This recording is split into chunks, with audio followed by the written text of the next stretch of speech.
Hey guys, welcome to yet another video. Thyworm here.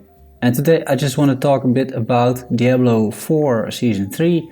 I will be playing this. It is actually installing / updating as we go.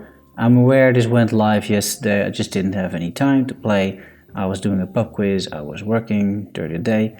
It is now, around 6-ish over here. So it's updating. I'll be starting tonight. I'll be probably playing quite a bit in the weekend. And I will report back with my findings and initial impressions. But this video I just wanted to go through the offerings of Season 3 and give you my thoughts.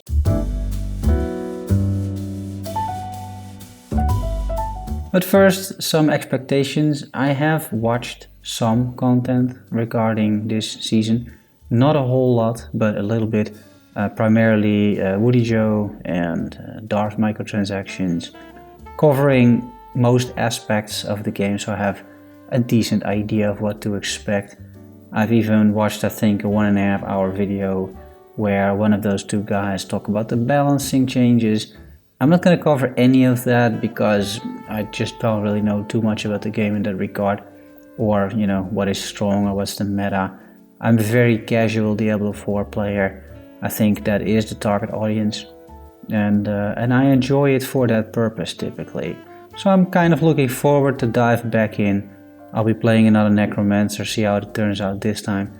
And yeah, that's going to be the plan. I don't have much going on in terms of context or previous knowledge. Just wanted to dive a bit into what this season has to offer.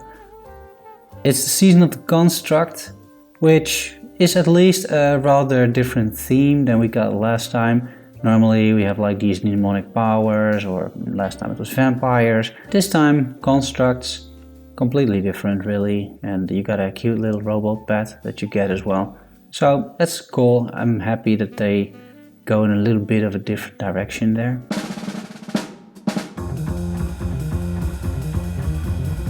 And then we come to the seasonal features. I'm looking at the website in front of me. We have the new quest line. Last time I was kind of excited for this, but most of the time this is a quest of like 5 quests, also tied to the progression of the seasonal journey, I think they call it. Not super interesting because you do one of those quests, which hardly take any time. Then you have to grind to get your seasonal journey challenges completed. And then you can do another step, and then it's back to the grind and another step. I thought that was kind of annoying actually. I'm not sure how the sort of balance is this time between seasonal journey and the questline. But I kind of hope that we can do the questline in one go. I think I heard people talk about it that that's possible this season, so we will see. You get a new seasonal companion. I think it's pretty cool. The seasonal companion seems cute enough. It's a little robot that follows you by your side. You can augment it with governing and tuning stones and have it, do your bidding. The menus that we've seen so far on this are very reminiscent of the previous menu where you had the vampiric powers. I think that's something that Blizzard should consider. It's good, of course, that you have a style and a style guide, if you will, and that UIs are not all over the place.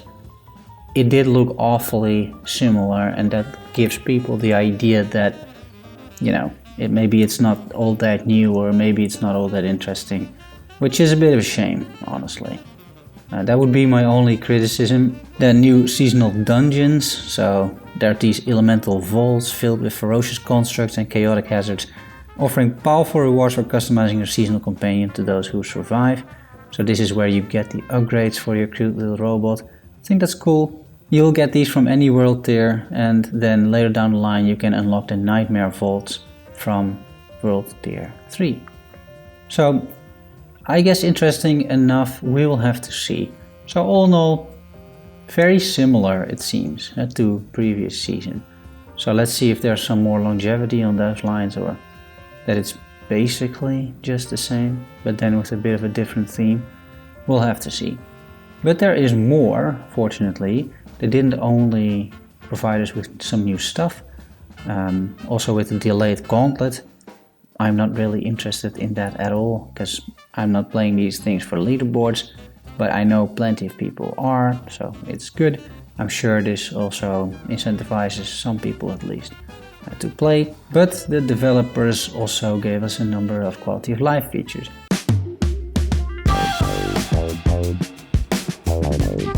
Starting with persistent health tide, only 5 minutes of downtime this time, instead of having health tide for an hour and then not for an hour. Also very annoying in terms of the grind, because you have to do health tide in order to grind certain boss fragments, in order to do certain bosses. I think this is still problematic with some of the other fragments which are dropping from world bosses and what are these things called? Legion, right? Legion events. Those are still timed. I don't know how they would solve that. I think they should just not drop from those events, but that's me. It's a small gripe, but it did prevent me from killing Duriel last time because I just couldn't be bothered to farm all those fragments, because I had to basically set a clock in order to get them, and I don't want to play a game like that, basically. There's new powers, new uniques and legendary aspects. Not many though, just like last time, only a few. 6 new uniques and 7 new legendary aspects. That I don't really know why they can't make a few more, right? Maybe in time this is not really an issue.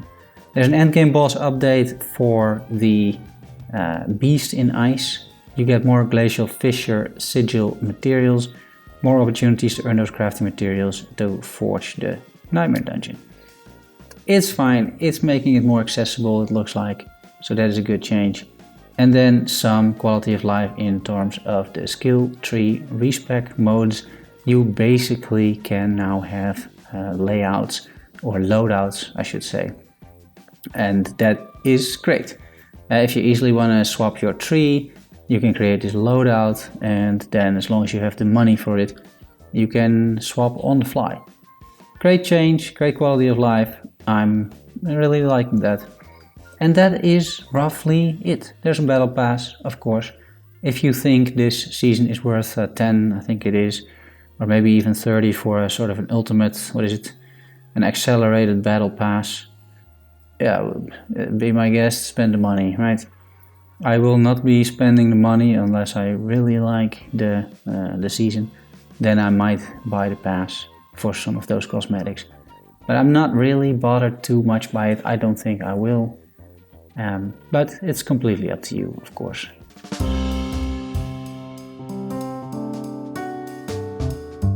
So let's talk about the sort of overall direction that Diablo 4 is headed in.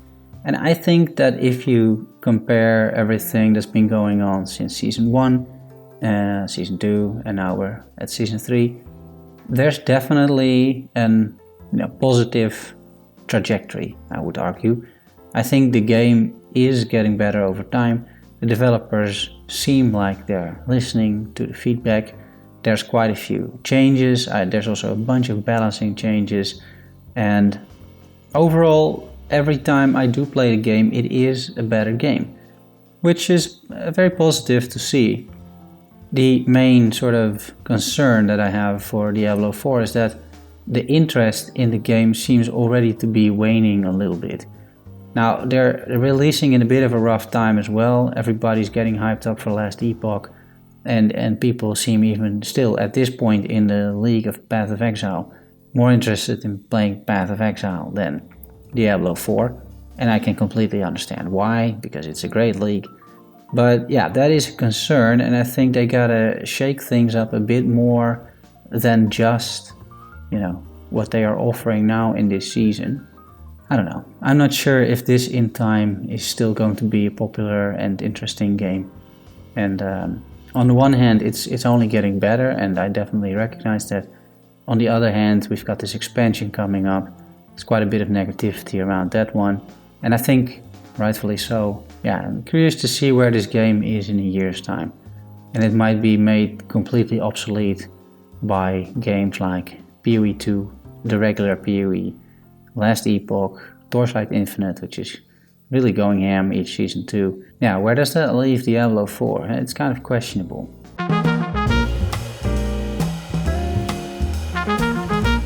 I'll end the video with my own plan for this season.